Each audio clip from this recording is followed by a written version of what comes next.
हमारा part 2 14 chapter का 14 भी एक्सरसाइज हम करेंगे आज। मैं सवाल पहले लगाऊंगा फिर आपको समझाऊंगा, लगाते लगाते समझाऊंगा। तो स्वागत है दोस्तों आप सही का आपके चैनल आरपीएस कोचिंग क्लासेस में।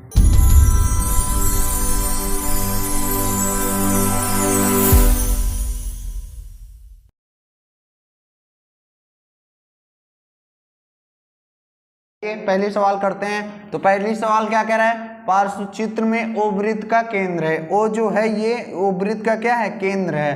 पी क्यू वृत्त की स्पर्श रेखा, ये जो पी क्यू है, ये जो पी क्यू है ये वृत्त की क्या है, एक स्पर्श रेखा है।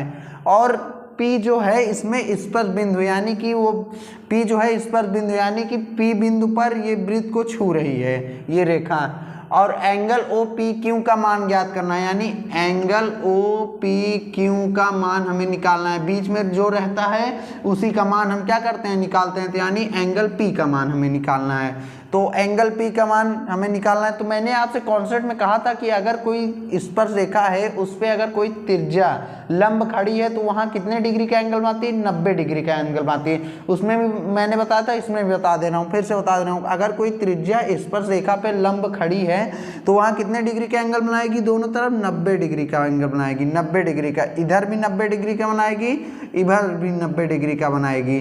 तो हमें किसका मान पूछा है, एंगल ओ पी क्यू का। तो यानी ओ पी क्यू का मान कितना आ गया, 90। यानी पी एंगल का मान कितना है, 90। तो इसमें भी 90 लिख देते हैं। एंगल ओ पी क्यू का मान पूछा था 90, यानी कि पी का मान पूछा है तो पी का मान कितना है, एंगल पी का मान 90 है। आई होप आप इस सवाल को समझ गए होंगे। आइए आगे वाले सवाल पर चलते हैं। तीसरी सवाल आइए करते हैं। तीसरी सवाल हमारी क्या कह रहा है, कह रहा है कि ओ केंद्र वाला एक वृत्त है। ओ केंद्र वाला एक हमारा क्या है, वृत्त है।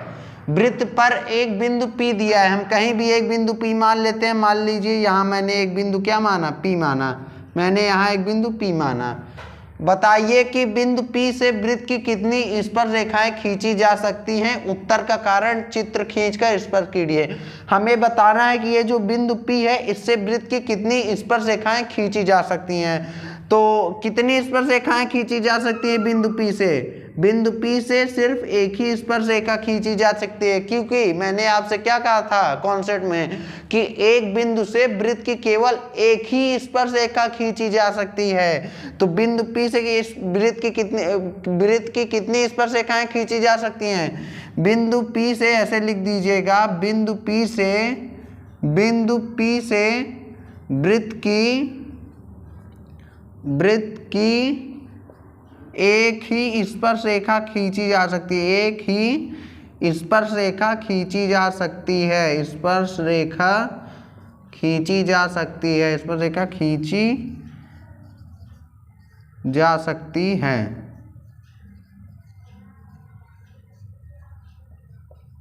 कि बिंदु P से वृत्त की एक ही स्पर्श रेखा खींची जा सकती है। ये तो था हमारा उत्तर, ये था हमारा क्या आंसर ये था हमारा कि हमसे कह रहा था बिंदु P से वृत्त की कितनी स्पर्श रेखाएं खींची जा सकती हैं। तो बिंदु P से वृत्त की केवल एक ही स्पर्श रेखा खींची जा सकती है। बिंदु P से वृत्त की एक ही स्पर्श रेखा खींची जा सकती है। यही हमारा आंसर है, आप इसको लिख दीजिएगा।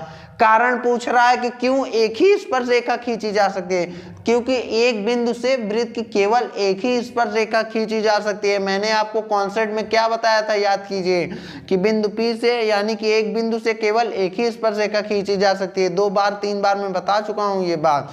तो आइए अब क्या करते हैं, ये सवाल आपने समझ लिया। अगर आपको कहीं डाउट हो रहा है तो आप कमेंट बॉक्स में पूछ सकते हैं। आइए चौथे सवाल पर चलते हैं। आइए दूसरी सवाल करते हैं। तो देखिए हमारी दूसरी सवाल क्या कह रहा है, 3 सेमी त्रिज्या का एक वृत्त खींचिए। कि 3 सेमी त्रिज्या का हमको एक वृत्त खींचना है। हमने खींच लिया। वृत्त पर एक बिंदु P लीजिए, यानी कि हमको कह रहा है वृत्त पर एक बिंदु P लेने को। तो हम कहीं भी P इसमें ले लेते हैं। मान लीजिए बिंदु P हम यहाँ से ले लिए, यहाँ ले लिया बिंदु P हमने ले लिया। फिर क्या कह रहा है ये देखते हैं, बिंदु P से वृत्त की स्पर्श रेखा खींचिए, रचना भी लिखिए। हमने रचना लिख दी है। पहले हमको जो कह रहा है ये सवाल में हम पहले सवाल कर लेते हैं। तो क्या कह रहा है, बिंदु P से वृत्त की स्पर्श रेखा खींचिए। तो हमने कहीं भी बिंदु हम P ले सकते हैं, चाहे जहां लीजिए। मेरा मन था मैंने यहाँ लिया बिंदु P। अब हमको यहीं से एक स्पर्श रेखा खींचनी है। आइए स्पर्श रेखा खींचते हैं। तो बिंदु P से हमने एक स्पर्श रेखा खींचने को कह रहा था, हमने ये देखिए एक स्पर्श रेखा खींच दी बिंदु P से। अब क्या कह रहा है, रचना लिखिए। तो रचना हम क्या लिखेंगे, सबसे पहले हमने क्या किया, 3 सेमी त्रिज्या का एक वृत्त खींचा। तो सर्वप्रथम 3 सेमी त्रिज्या का एक वृत्त खींचा, फिर उसके बाद हमने क्या किया, वृत्त पर एक बिंदु P लिया, हमने वृत्त पर कहीं भी एक बिंदु P लिया। फिर उसके बाद हमने क्या किया था, बिंदु P से वृत्त की स्पर्श रेखा खींची। हमने पहले 3 सेमी त्रिज्या का वृत्त खींचा, फिर उसके बाद कहीं भी बिंदु P लिया, एक जगह बिंदु P लिया हमने, फिर वहीं से हमने क्या किया, बिंदु P से एक वृत्त की स्पर्श रेखा खींची। तो यही हमारी ये सवाल है, रचना भी हमने लिख दी है, लिख लीजिए। ये सवाल मैंने आपको बता दी। आइए आगे वाले सवाल पे चलते हैं। ये चौथी सवाल करते हैं। तो चौथी सवाल हमारी क्या कह रहा है, किसी बिंदु O को केंद्र मानकर 3 सेमी त्रिज्या का एक वृत्त खींचिए। ओ केंद्र O मानकर 3 सेमी त्रिज्या का हमको एक वृत्त खींचना है। तो कितनी सेमी त्रिज्या का वृत्त खींचना है, 3 सेमी त्रिज्या का। हमने 3 सेमी त्रिज्या का एक वृत्त खींच लिया।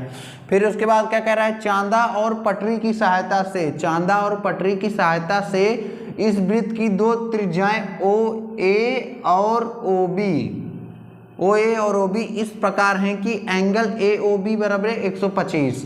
तो देखिए ये त्रिज्याएं हैं, दो त्रिज्या हमको बोल रहा है OA और OB, इसमें 2 त्रिज्याएं हैं। तो ये 2 त्रिज्याएं एक कोण बना रही हैं, कौन सा, AOB। तो हमें इस तरह रखना है कि एक कोण बन जाए। तो अगर हम इसको A मान लेते हैं और एक लाइन अगर मैं और ऐसे हिंदू मान लीजिए, और इसको मैं मान लूँ क्या, B, एक को मान लूँ A, एक को मान लूँ B, तो ऐसे बन जाएगा ना एंगल AOB, यानी कि एंगल AOB बराबर कितना है, 125 डिग्री है। कितना है ये, 125 डिग्री, यानी कि एंगल O कितना है, 125 डिग्री। फिर क्या कह रहा है, बिंदुओं A और B से वृत्त की स्पर्श रेखाएं खींचिए। अब बिंदु एक A है, एक बिंदु B है, इससे हमें क्या कह रहा है, एक स्पर्श बिंदु खींचने को कह रहा है। हम यहाँ से एक स्पर्श बिंदु खींच देते हैं दोनों तरफ से। हमने दोनों बिंदुओं से एक स्पर्श बिंदु खींच दिया। फिर क्या कह रहा है, एक स्पर्श, क्या कह रहा है, वृत्त की स्पर्श रेखाएं खींचिए। हमने स्पर्श रेखा खींच दी। यदि दोनों स्पर्श रेखाएं एक दूसरे को बिंदु P पर काटती हैं, देखिए ये जो स्पर्श रेखा है ये वाली और ये वाली, ये बिंदु P पर काट रही हैं एक दूसरे को, यानी बिंदु P पर ये रेखा जो है, यानी कि ये वाली रेखा बिंदु P पर क्या कर रही हैं, एक दूसरे को काट रही हैं। तो फिर क्या कह रहा है, बिंदु P पर काट रही हैं। तो एंगल APB का मान ज्ञात कीजिए। हमें मान किसका ज्ञात करना है, एंगल APB का, यानी एंगल P का मान हमें निकालना है। बीच में जो होता है उसी का मान हमें निकालना रहता है, कोण का मैंने बताया था। तो यानी कि APB, यानी कि ये वाले एंगल का हमें मान निकालना है। तो इस तक देखिए आप, अगर आप देखेंगे तो ये एक चतुर्भुज बन रहा है। यहाँ क्या है, एक चतुर्भुज बन रहा है। तो चतुर्भुज कितना है, APBO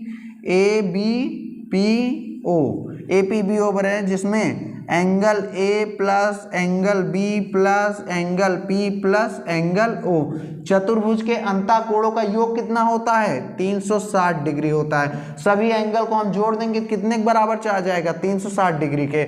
एक चीज मैंने आपको कॉन्सेप्ट बताई थी, इसके पहले वाले वीडियो में मैं बता चुका हूं कि अगर कोई स्पर्श रेखा पर अगर कोई त्रिज्या लंब खड़ी, यानी कोई त्रिज्या स्पर्श रेखा पर ऐसे लंब खड़ी है, तो वहां कितने डिग्री का एंगल बनाती है, 90 डिग्री का एंगल बनाती है। कितने डिग्री का, 90 डिग्री का। तो ये त्रिज्या इस स्पर्श रेखा लंब खड़ी है, यानी कि ये कितने डिग्री का एंगल बना रहे हैं, 90।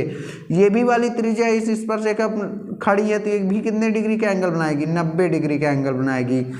तो फिर हमको 3 एंगल अब पता हो गया, चौथा पता करना है। तो आइए कर लेते हैं। एंगल A का मान कितना है, 90 डिग्री है। एंगल B का मान कितना है, वो भी 90 डिग्री है। एंगल P का मान नहीं पता, रख दीजिए। एंगल O का मान कितना है, 125 डिग्री है, बराबर 360, बराबर 360।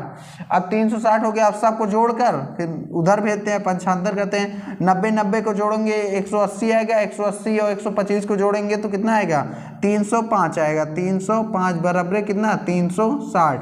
अब इसको उधर करेंगे पक्षांतर करेंगे तो कितना आएगा 360 माइनस 305। अब माइनस क्यों हो गया, क्योंकि अगर इक्वेशन में क्या होता है प्लस में रहता है माइनस में हो जाता है, माइनस में रहता है प्लस में, तो ये जब पक्षांतर होकर उधर जाएगा तो किस में हो जाएगा माइनस में। एंगल P बराबर कितना आएगा, इसको इसमें घटाएंगे तो 55 आएगा।